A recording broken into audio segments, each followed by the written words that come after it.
Hello, this is Dr. Do again. This video is still on alphabetic list problems on letter S. Today I'm going to talk about a disease. You probably heard of it. Systemic lupus erythematosus, short form SLE, which is probably a lot of people know what SLE or lupus. Actually, this is but this is the systemic. Lupus can be just the isolated, the skin form, or the systemic lupus erythematosus. So this disease is, I think, it's probably one of the diseases that identify the mechanism of autoimmune caused. Because there's some special antibodies can test this disease. Let me just first bring up the emergency situation associated with this SLE, systemic lupus erythematosus. Are there any emergency situation? Yes, because this SLE it's a chronic process, affect a variety of organs, including from head to toe, from outside to inside, from the skin to the mucous membrane or serous membrane, like pericarditis or the pleuritis, or to the organs like kidney and nervous system or psychological symptoms, even blood cause hemolysis. So this disease is really kind of because of the variety involvement of the organs and systems. So the emergency situation, of course, associated with other failures of the organ. For example, the advanced stage like kidney becomes a failure, and also the acute pleuritis or endocarditis and affect the heart, affect the arrhythmia, or the hemolysis. Usually hemolysis is not acute form, but it can be, and also or acute psychosis. So these are all the or seizure, for example. So these are kind of emergency or subacute or urgent situation in the lupus, in the SLE. Basically, can you manage at home? No. Even though the localized lupus in the skin still need to manage by the physician, because it is a systemic disease. Even though only manifested in the skin, but still need to be supervised and guided and by the physician professionals. So let me just break down this as systemic lupus erythematosus.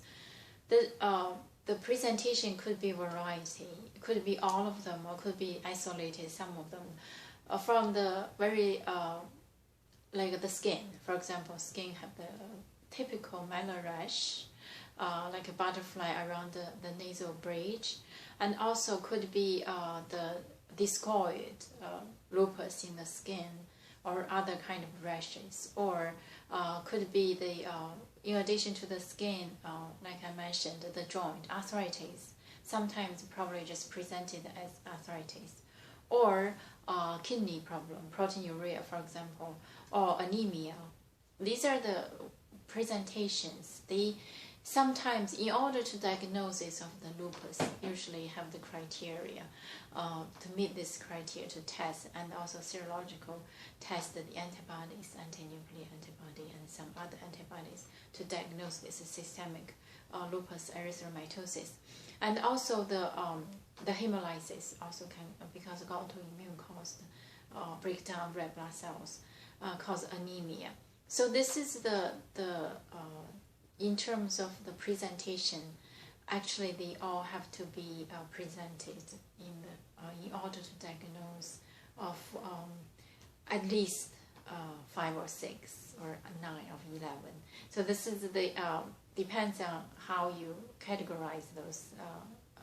And there's a criteria, standardized criteria. You have to physicians have to follow that. And in terms of the process, it's really chronic progressive disease. The prognosis is really becomes chronic end stage. Actually, there's no cure for this. So far, there's no cure for this lupus or SLE. Only probably the alleviated symptoms, or you feel better, or there's a time period without symptoms, but eventually will come back again, just like other autoimmune diseases. In terms of the diagnosis, like I mentioned, in addition to the clinical presentations from head to toe, from outside to inside, including the skin rash, typical skin rash, and also the mucus like ulcer, and also the joint arthritis, and also the organs like the kidney, proteinuria, and the neurology, seizure or psychosis, or the blood anemia. So these are all included in the diagnosis criteria. In addition to that, the serological test antibodies, even though some of them not specific, some of them are not sensitive, but still need to be tested and combine the clinical presentation. That's how the diagnosis is made. And in terms of management, of course, anti-inflammatory or immunotherapy, use the steroid probably is one of the classic medication to treat, but in terms of the prognosis, steroid probably cannot cure anyway. And there's some other remedies from herbal medication or traditional medication. There's some cases or some studies show that it can delay the progress of this disease. But I think currently there's no updated regimen for this SLE from what I know from the herbal regimen. So basically this is the disease of this SLE. Is it common? Probably it's not uncommon. And also in general population, I think a female probably had more risk than male. And also particularly the psychological symptoms for those female patients. Probably it's a hidden SLE if there's a family history or there is a family history of other autoimmune diseases. So this is about SLE. The take-home message for those, first of all, for those undiagnosed SLE, you do not know you have it. You may or you may not have it. The newly presented rash without any extra sun exposure, just have those malar rash around the nose bridge, or undiagnosed arthritis lasts a long time and without any other known causes, or the proteinuria and also other associated with psychosis, for example. So these are all the presentations of may really unveil the deep SLE, particularly for those who had a family history of autoimmune diseases or have family history of SLE. Anyway, so this is about the video of systemic lupus erythematosus. Like I said, the prognosis is chronic. There's no turning back. It's irreversible, just going forward.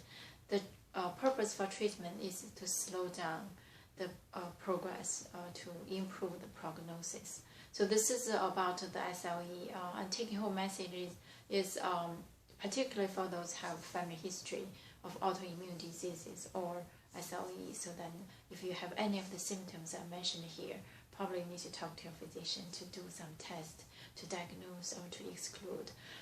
So I'm going to stop here, and thank you for watching. I will see you next time.